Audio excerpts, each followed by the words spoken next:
നമസ്കാരം. മലയാളി വാർത്ത ഇൻസൈഡിലേക്ക് സ്വാഗതം. വരുന്ന നിയമസഭാ തെരഞ്ഞെടുപ്പിൽ മത്സരിപ്പിക്കാൻ CPM PBക്ക് താൽപര്യമുള്ള 2 സ്ഥാനാർത്ഥികളെ വെട്ടാൻ കൺകെട്ട് വിധിയുമായി മുഖ്യമന്ത്രി പിണറായി വിജയൻ. P. ജയരാജൻ, KK ശൈലജ എന്നിവരെ മത്സരിപ്പിക്കാതിരിക്കാനാണ് നീക്കം. ഏതെങ്കിലും കാരണവശാൽ ഇടതു സർക്കാർ അധികാരത്തിലെത്തിയാൽ ഇവർ മുഖ്യമന്ത്രി സ്ഥാനാർത്ഥികളാകാൻ സാധ്യതയുണ്ടെന്ന കണക്കുകൂട്ടലിലാണ് ഇവരെ വെട്ടാൻ പിണറായി തീരുമാനിച്ചത്. തനിക്ക് ഇമേജ് ഇല്ലെന്നും അത് ഒരവസരമാക്കാൻ ഇവർ ശ്രമിക്കുമെന്നും പിണറായി കരുതുന്നുണ്ട്. EP ജയരാജനും ശൈലജയും വരുന്ന നിയമസഭാ തെരഞ്ഞെടുപ്പിൽ മത്സരിപ്പിക്കാൻ ഒരുങ്ങുകയാണ്. ഇടതുമുന്നണിയിൽ പിണറായി വെട്ടിക്കളഞ്ഞ ഉന്നത നേതാക്കളെയെല്ലാം രംഗത്തിറക്കാനാണ് MA ബേബിയുടെ താല്പര്യം. അത് വിജയിക്കുമോ എന്ന് മാത്രം അറിഞ്ഞാൽ മതി. കഴിഞ്ഞ തവണ പിണറായി വെട്ടിയ തോമസ് ഐസക്, G. സുധാകരൻ എന്നിവരെ രംഗത്തിറക്കാനും PB ആഗ്രഹിക്കുന്നുണ്ട്. പിണറായിക്ക് ഇളവ് വേണമെന്ന നിർദ്ദേശം വരുമ്പോൾ തന്നെ PJയെയും ശൈലജയെയും പട്ടികയിൽ കയറ്റാനാണ് ബേബി ആലോചിക്കുന്നത്. KK ശൈലജ മുഖ്യമന്ത്രി സ്ഥാനാർത്ഥിയായാൽ നന്നായിരിക്കുമെന്ന പൊതുവികാരം പാർട്ടിയിൽ അതിശക്തമായിട്ടുണ്ട്. എന്നാൽ പിണറായി പേടിയിൽ അക്കാര്യം ആരും പറയുന്നില്ലെന്ന് മാത്രം. കഴിഞ്ഞ കുറെ പതിറ്റാണ്ടുകളായി പിണറായിയുടെ കയ്യിൽ അമർന്ന പാർട്ടിയെ രക്ഷിക്കണമെന്ന ചിന്തയിൽ നിന്നാണ് CPMന്റെ പ്രധാന നേതാക്കളെല്ലാം ഇത്തരമൊരു ആശയം വന്നു ചേർന്നത്.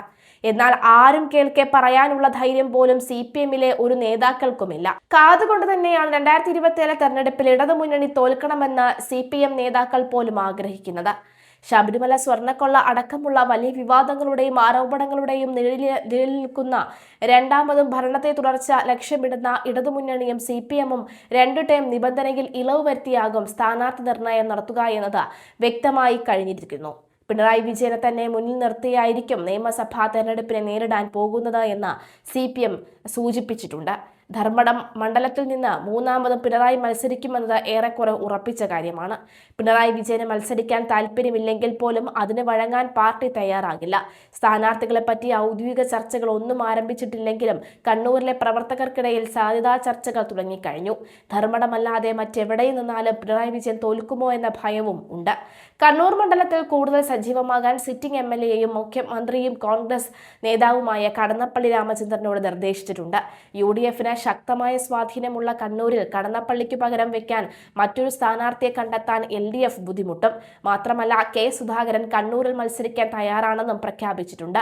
അങ്ങനെ സംഭവിച്ചാൽ കണ്ണൂരിൽ തീപാറുന്ന പോരാട്ടമായിരിക്കും.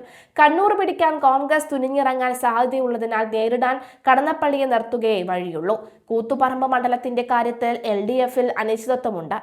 RJD മുന്നണി വിടാൻ KP മോഹനനും പകരം ആളെ നിർത്തേണ്ടി വരും. എന്നാൽ ഉറച്ച മണ്ഡലമായ കൂത്തുപറമ്പിൽ മത്സരിക്കാൻ ആളെ കണ്ടെത്താൻ CPMന് ബുദ്ധിമുട്ടേണ്ടി വരില്ല.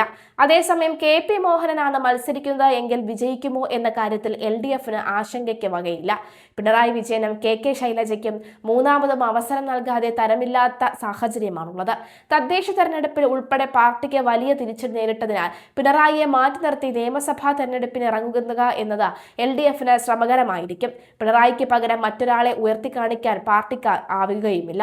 പിണറായിയെ മത്സരിപ്പിക്കുമ്പോൾ മട്ടന്നൂരിൽ KK ശൈലജയെ മാറ്റി നിർത്തിയാൽ അത് പ്രവർത്തകരിൽ അമർഷമുണ്ടാക്കും.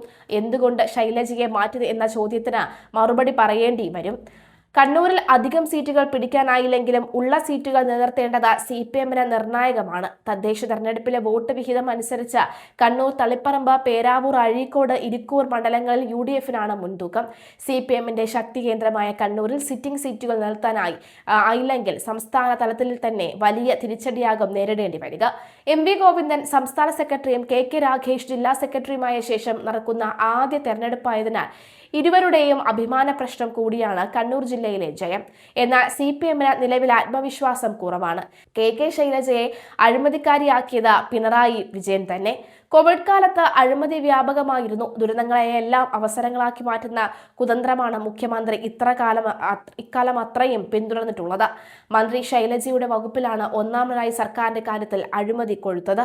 മുഖ്യമന്ത്രിയുടെ നിർദ്ദേശാനുസരണമാണ് ഇക്കാലത്ത് ആരോഗ്യ വകുപ്പിൽ അഴിമതി നടന്നത്.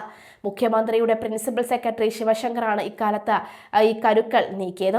അതിന്റെ വിശദാംശങ്ങൾ സ്വപ്ന സുരേഷിന്റെ പുസ്തകത്തിലുമുണ്ട്. ശൈലജയെ വിളിക്കൂ, കേരളത്തെ രക്ഷിക്കൂ എന്നായിരുന്നു ടീച്ചറുടെ ആരാധകരുടെ മുറവിളി. ശൈലജയ്ക്ക് മാത്രം കൈകാര്യം ചെയ്യാൻ കഴിഞ്ഞ സാഹചര്യമാണ് കഴിഞ്ഞ നിപ്പ കാലത്ത് കോഴിക്കോട് നടന്നതെന്നാണ് വ്യാഖ്യാനം. കോഴിക്കോട് സർക്കാർ ഗസ്റ്റ് ഹൌസിൽ ക്യാമ്പ് ചെയ്താണ് നിപ്പയുടെ സമയത്ത് ശൈലജ ടീച്ചർ കാര്യങ്ങൾ കൈകാര്യം ചെയ്തത്. നിപ്പയ്ക്ക് പിന്നാലെ വന്ന കോവിഡും ശൈലജ ടീച്ചർ കൈകാര്യം ചെയ്തിരുന്നു. എന്നാൽ ശൈലജയെ പിണറായി മന്ത്രിസ്ഥാനത്ത് നിന്നും നിഷ്കരണം ഒഴിവാക്കി. KR ഗൗരിയുടെയും VS അച്യുതാനന്ദന്റെയും വഴിയെ രക്തസാക്ഷിയാവുകയായിരുന്നു KK ശൈലജ. എന്നാൽ ഗൗരിയമ്മയെയും VSനെയും പോലെ ശൈലജ നിഷ്കളങ്കയല്ലെന്നാണ് CPMലെ പിണറായി ഭക്തർ പറയുന്നത്. ശൈലജയുടെ വഴി അടയ്ക്കുകയായിരുന്നു പിണറായിയുടെ ലക്ഷ്യം. അവരെ ടീച്ചറമ്മയെയും മുഖ്യമന്ത്രി സ്ഥാനാർത്ഥിയെയും ചിലർ വിശേഷിപ്പിച്ചപ്പോൾ അവർ അപകടം മനസ്സിലാക്കേണ്ടതായിരുന്നു. P ജയരാജന് സംഭവിച്ചതും ഇത് തന്നെയാണ്. ഉമ്മൻചാണ്ടി മന്ത്രിസഭയിൽ മന്ത്രിയായിരുന്ന KM മാണിക്കും ഇത് തന്നെ സംഭവിച്ചു. ഓവർ സ്മാർട്ട് ആയാൽ അപകടം സംഭവിക്കുമെന്ന രാഷ്ട്രീയ ബാലപാഠമാണ് ഇതിലൂടെ വെളിപ്പെടുന്നത്. P ജയരാജനെ പരിഗണിക്കാതെ പാർട്ടിക്കുള്ളിൽ ജൂനിയറായ CPM കണ്ണൂർ ജില്ലാ സെക്രട്ടറി കൂടിയായ MV ജയരാജനെ പുതുതായി സെക്രട്ടേറിയറ്റിൽ ഉൾപ്പെടുത്തി. പാർട്ടിയെ വിവാദങ്ങളിൽ നിന്നും വിവാദങ്ങളിലേക്ക് വലിച്ചിഴച്ച EP ജയരാജനെ സെക്രട്ടേറിയറ്റിൽ നിലനിർത്തുകയും ചെയ്തു. കാലങ്ങളായി P ജയരാജനോടുള്ള പിണറായിയുടെ വിരോധമാണ് സെക്രട്ടേറിയറ്റിലെത്തുന്നതിന് ജയരാജന് വിനയായത്. പ്രായപരിധി നിലനിൽക്കുന്ന സാഹചര്യത്തിൽ ഇനി ഒരിക്കലും P ജയരാജന് പാർട്ടിയുടെ മേൽഘട്ടങ്ങളിലേക്ക് എത്താൻ പറ്റാത്ത സാഹചര്യവും സമ്മേളനത്തോടുകൂടി ഉണ്ടായിരിക്കുകയാണ്. ഇനി വനവാസം മാത്രമാണ് അഭയം. സംസ്ഥാന കമ്മിറ്റിയിലെത്തുന്ന സീനിയർ നേതാവായ P ജയരാജനെ അവസാന ടേമെന്ന പരിഗണന നൽകി ഇക്കുറി സംസ്ഥാന സെക്രട്ടേറിയറ്റിലേക്ക് ഉൾപ്പെടുത്തണമെന്ന ആവശ്യം ഉയർന്നുവെങ്കിലും അവഗണിക്കുകയായിരുന്നു ചെയ്തത്. വ്യക്തിപൂജയുടെ പേരിൽ പാർട്ടിയിൽ നിന്ന് ഒതുക്കപ്പെട്ട P ജയരാജനോടുള്ള അപ്രിയം ഇതുവരെ മുഖ്യമന്ത്രി പിണറായി വിജയന് മാറിയില്ല എന്നതിന്റെ തെളിവായാണ് അവസാന ടൈമിലെങ്കിലും പരിഗണിക്കപ്പെടുന്ന ആവശ്യം നടപ്പാക്കാതെ പോയത് എന്ന വിലയിരുത്തലാണ് പുറത്തുവരുന്നത്. 72 വയസ്സിന് പിന്നിട്ട P ജയരാജനെ സംസ്ഥാന കമ്മിറ്റി അംഗമായി നിലനിർത്തിയിട്ടും ഉണ്ടെങ്കിലും ഇനി പാർട്ടിയുടെ സംസ്ഥാന നേതൃത്വത്തിലേക്ക് എത്താൻ സാധ്യത തീരെയില്ല. PK ശ്രീമതിയാണ് സംസ്ഥാന സെക്രട്ടേറിയറ്റിൽ നിന്ന് 75 വയസ്സ് പിന്നിട്ടതിനാൽ ഒഴിവാക്കപ്പെട്ട കണ്ണൂരിൽ നിന്നുള്ള മറ്റൊരു നേതാവ്. PK ശ്രീമതിയുടെ ഒഴിവിലേക്കാണ് ഖാദി ബോർഡ് വൈസ് ചെയർമാനായ P ജയരാജനെ പരിഗണിക്കുമെന്ന് പ്രതീക്ഷിച്ചത്. മുഖ്യമന്ത്രിയുടെ പ്രൈവറ്റ് സെക്രട്ടറിയായ P ശശിയെ സംസ്ഥാന സെക്രട്ടേറിയറ്റിൽ ഉൾപ്പെടുത്തണമെന്ന താൽപര്യം മുഖ്യമന്ത്രിക്ക് ഉണ്ടായിരുന്നുവെങ്കിലും പാർട്ടിക്കുള്ളിൽ കടുത്ത എതിർപ്പുണ്ടായി എന്നാണ് വിവരം. ഒടുവിൽ സമവായ പേരുകളിൽ ഒന്നായി MV ജയരാജന്റെ പേര് ഉയർന്നു വരികയായിരുന്നു. പാർട്ടിക്കുള്ളിൽ നിന്നും ഉയർന്നു വന്ന വിമർശനങ്ങളും PV അൻവറുമായിട്ടുണ്ടായ വിവാദങ്ങളും പോലീസ് ഭരണത്തിൽ സംഭവിച്ച പാളിച്ചകളുമാണ് P ശശിയുടെ വഴി അടച്ചത്. സംസ്ഥാന കമ്മിറ്റി അംഗമായതിനെ തുടർന്ന് P ശശിയും അപ്രതീക്ഷിത തിരിച്ചടിയായാണ് സംസ്ഥാന സമ്മേളനത്തിൽ നേരിട്ടിരിക്കുന്നത്. ശശിയെ സംരക്ഷിക്കാൻ പിണറായി അവസാന നിമിഷം വരെ ശ്രമിച്ചെങ്കിലും അത് തനിക്ക് വിലയാകുമെന്ന് മനസ്സിലാക്കിയപ്പോഴാണ് അദ്ദേഹം പിന്മാറിയത്. P ജയരാജനെ ഒഴിവാക്കി P ശശിയെ സെക്രട്ടേറിയറ്റിൽ ഉൾപ്പെടുത്തിയിരുന്നു എങ്കിൽ ചിത്രം മറ്റൊന്നാകുമായിരുന്നു. ഏറെ വിവാദങ്ങൾ സൃഷ്ടിച്ച സീനിയർ നേതാവായ EP ജയരാജനെ സംസ്ഥാന സെക്രട്ടേറിയറ്റിൽ നിന്ന് ഒഴിവാക്കുമെന്ന് പ്രതീക്ഷിച്ചിരുന്നുവെങ്കിലും നിലനിൽക്കുകയാണ് ചെയ്തത്. എതിർപ്പുകളെയും വിവാദങ്ങളെയും വിമർശനങ്ങളെയും മറികടന്ന് ജയരാജൻ വീണ്ടും സംസ്ഥാന സെക്രട്ടേറിയറ്റിലെത്തിയത് പിണറായിയും MV ഗോവിന്ദനും ഉൾപ്പെടെയുള്ള കണ്ണൂരിൽ നിന്നുള്ള ഔദ്യോഗിക വിഭാഗത്തിന്റെ പിന്തുണയോടെയാണ് എന്നാണ് സൂചന.